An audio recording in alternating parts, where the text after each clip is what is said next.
Matthew chapter 8. The man with leprosy. When he came down from the mountainside, large crowds followed him.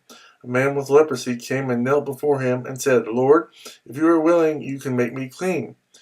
Jesus reached out his hand and touched the man. "I am willing," he said. "Be clean." Immediately he was cured of his leprosy.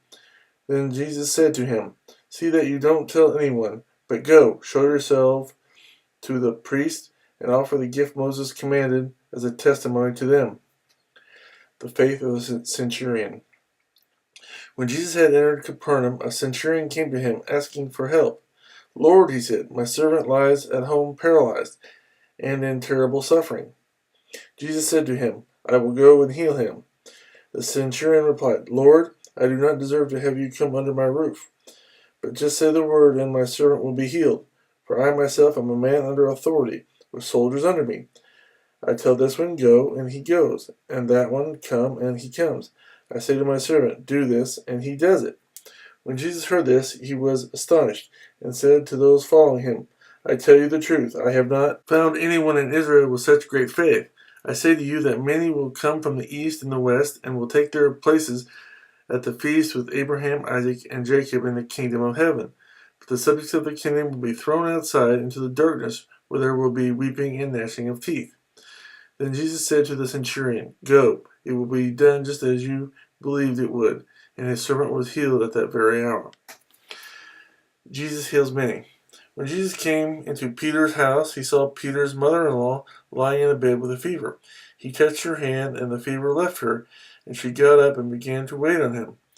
When evening came, many who were demon-possessed were brought to him, and he drove out the spirits with a word and healed all the sick. This was to fulfill what was spoken through the prophet Isaiah. He took up our infirmities and carried our diseases. The cost of following Jesus. When Jesus saw the crowd around him, he gave orders to cross to the other side of the lake. Then a teacher of the law came to him and said, "Teacher, I will follow you wherever you go."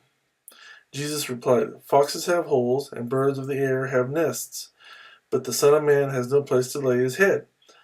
Another disciple said to him, "Lord, first let me go and bury my father." But Jesus told him, "Follow me, and let the dead bury their own dead."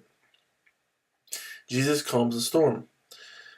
Then he got into the boat, and his disciples followed him. Without warning, a furious storm came up on the lake, so the waves swept over the boat. But Jesus was sleeping. The disciples went and woke him, saying, "Lord, save us, we're going to drown." He replied, "You of little faith, why are you so afraid?" Then he got up and rebuked the winds and the waves, and it was completely calm. The men were amazed and asked, "What kind of man is this? Even the winds and the waves obey him." The healing of two demon-possessed men. When he arrived at the other side in the region of the Gadarenes, two demon-possessed men coming from the tombs met him. They were so violent that no one could pass that way. "What do you want with us, Son of God?" they shouted. "Have you come here to torture us before the appointed time?" Some distance from them, a large herd of pigs was feeding. The demons begged Jesus, "If you drive us out, send us into the herd of pigs." He said to them, "Go." So they came out and went into the pigs, and the whole herd rushed down the steep bank into the lake and died in the water. Those tending the pigs ran off, went into the town, and reported all this, including what had happened to the demon-possessed men. Then the whole town went out to meet Jesus, and when they saw him, they pleaded with him to leave the region.